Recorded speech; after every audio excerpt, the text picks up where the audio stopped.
കുമളി ശ്രീധർമ്മശാസ്ത്ര ക്ഷേത്രത്തിൽ മണ്ഡലകാല മഹോത്സവം ഭക്തിസാന്ദ്രമായി സമാപിച്ചു.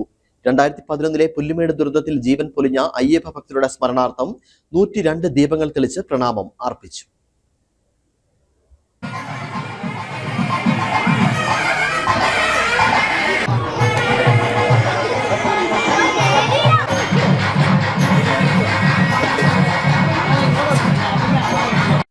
കുമളി ശ്രീധർമ്മശാസ്ത്ര ക്ഷേത്രത്തിൽ ആണ്ടുതോറും ക്ഷേത്ര ആചാരാനുഷ്ഠാനങ്ങൾക്ക് പ്രാധാന്യം നൽകി നടത്തിവരുന്ന മണ്ഡലകാല മഹോത്സവം ഈ വർഷവും ഭക്തിസാന്ദ്രമായ അന്തരീക്ഷത്തിൽ ആഘോഷപൂർവ്വം നടത്തി.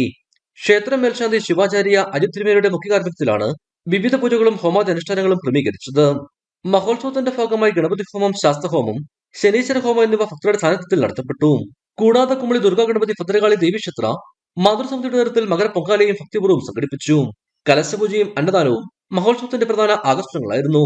2011 പുല്ലുമേട് ദുരന്തത്തിൽ ജീവൻ പൊലിഞ്ഞ അയ്യപ്പഭക്തരുടെ സ്മരണാർത്ഥം 102 ദീപങ്ങൾ തെളിച്ച് പ്രണാമം അർപ്പിച്ചു.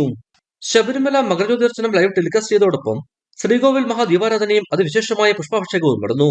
ഭക്തി നിർഭരമായ ഭജനകൾ ആത്മീയ ആവേശം പകർന്നു. ഇടുക്കി വിഷൻ, കുമളി.